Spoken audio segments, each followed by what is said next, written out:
Assalomu alaykum, hurmatli obunachilarimiz. Muallimlik papugaylar haqida uyda qish sharoitida boqilayotgan qushlarimiz haqida xohlasa ma'lumotlar. Muallimlik papugaylarimiz ertalabkani tuxum ko'kat, sabzi aralashma ovqatini berdik. Bir haftada 3 marta berib tursak maqsadga muvofiq tuxum qo'yishga, tuxum bosib yotishga kuch yig'adi. Asosan bu malagoylarimiz xudo xohlasa 2 hafta bo'lgan qushlar bilan 3 oy bo'lganiga 2 hafta bo'lgan qushlar mana hammasi yaxshi yeyapti.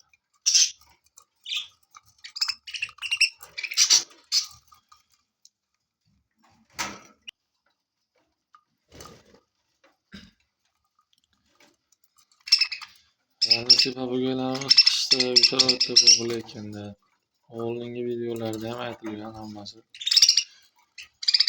Obunachilarimiz tomonidan savollangan, tuxum qo'ygan, bosmay yotibdi.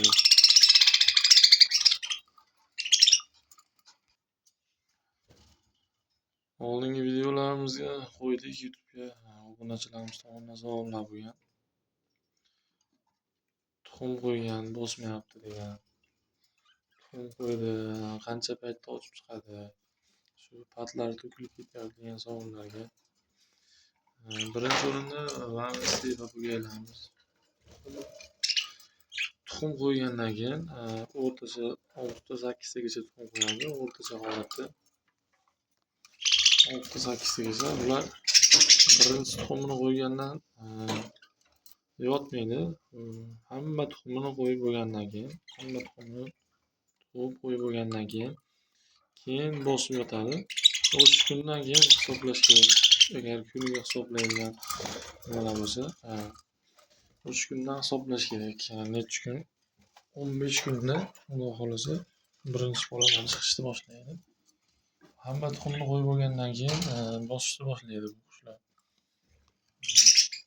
8-6 tagacha o'rtacha 3 kundan hisoblasak bo'ladi. Masalan 15 kun, uzog'i 20 kundan chiqadi. Tuxumini bosmay qo'yyapti degan savollarga, tuxumni bosmay qo'ygan sababi havo harorati bo'lishi mumkin. Nar papugayimiz modariga xalaqit berayotgan bo'lishi mumkin. Xona harorati doimiy yetmay qolgan bo'lishi mumkin. Vitaminlar yetishmay qolgan bo'lishi mumkin. Ko'p tuxum qo'ygan bo'lsa, charchab qolgan bo'lishi mumkin. Moda deymiz. Mana bu yerda har doimgi ishlaydigan muallimlik papugaylarimiz bular mana xudo xohlasa tuxum qo'yadi, har doim tuxumni ochib chiqadi ko'z qilmasin. Pad to'kilib ketyapti degan savollarga, pad to'kilib ketishi bunda ham xuddi shunday. Vitamin yetishmasligi, o'zini suvi yo'q vitaminlar bor, shu suviga qo'shib beradigan. Xudo xohlasa o'zim ham olib kelib beraman. Sizlarga ham ko'rsatib nomlarini aytib o'taman. Xudo xohlasa keyingi videolarimizda. Uy sharoitida boqilayotganda muallimliklarda yaxshi e'tibor berish kerak, chunki bular qafasda turadi. Ovqatini vaqtida, suvini vaqtida berib tursangiz, sizga ham nima desak bo'ladi, shu boqayotgan odamga ham yaxshi foyda bo'ladi, xudo xohlasa. Videolarimizni kuzatishda davom etinglar. Yana maslahatlar bo'lsa, savollar bo'lsa kommentariyalarda bemalol yozinglar mumkin. Qo'ldan kelgancha bilganimizcha aytib o'tamiz.